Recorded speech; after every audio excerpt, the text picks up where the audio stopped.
So who are the Nagas? The Nagas are a group of tribal people who live in the territory between the regions of India, China and Burma. They are known famously as a headhunters hill tribes by the outsiders.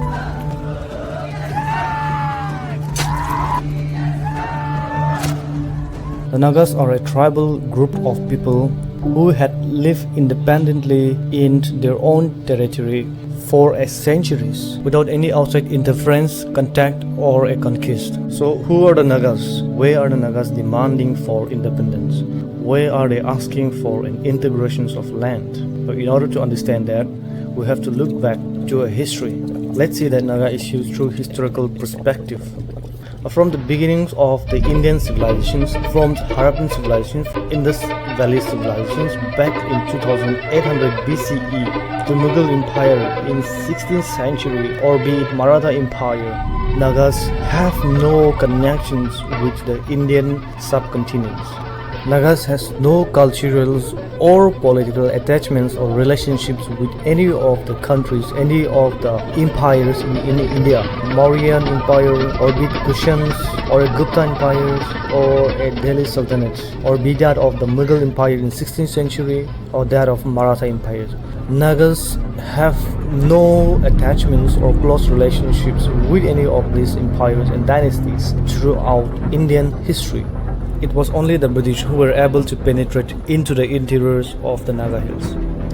In the 13th century, the Ahoms were passing through the Naga Hills and came in contact with the Nagas. The Nagas had fiercely resisted against the Ahoms but were defeated, though there was a constant hostilities between the Ahoms and the Nagas. But in the later years, the matrimonial alliances between the Nagas and the Ahoms developed. The Nagini Mura is a historical evidence of one of the finest examples of relationships between the Nagas and the Ahoms. The Ahoms never tried to conquer, annex or interfere in the internal administrations of the Nagas through the rules of 600 years. During the Mughal and the Burmese invasion on Assam, the Nagas shelters and protected the Ahoms in the Naga Hills. This cordial relationship led to the developments of trade and commerce in the plains, which leads to the developments of the Nagamis, which are spoken by the Nagas to this day. But by the beginning of the 19th century, after the Anglo-Burmese War, the Nagas comes in contact with the British. After the Anglo-Burmese War, by the Treaty of Yandambo that was signed between the Burmese and the British in 1826, it allows the British to gain the control over the territory of Assam, Kachar and Jantia Hills.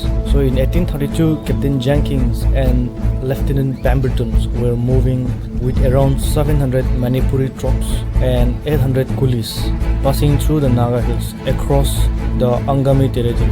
The Angami village like Khodama, Mezoma, Jakama, Pifema, Vusoma opposed the British trespassing and offered a strong resistance against the British. Ultimately led to the establishment of military posts by the British at Samaguti, now modern Chonokidima, in 1866.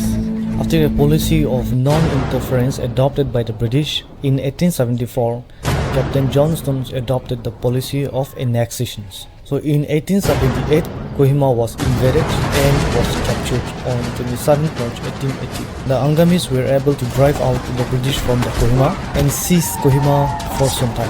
But the British sent a reinforcement under Colonel Johnston arrived at Kohima with a force of around 2,000 Manipuri troops, 30 sepoys and 50 policemen.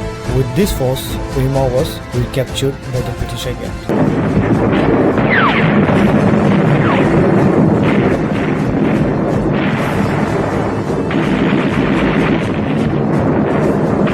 Then in 1881, Kohima was formally annexed to the British territory and retained as a British territory. And from then on, the process of modernizations of the westernizations of the Nagas began. The comings of Christianity, political, economic and social changes took place with the coming of British colonizations in the Naga Hills.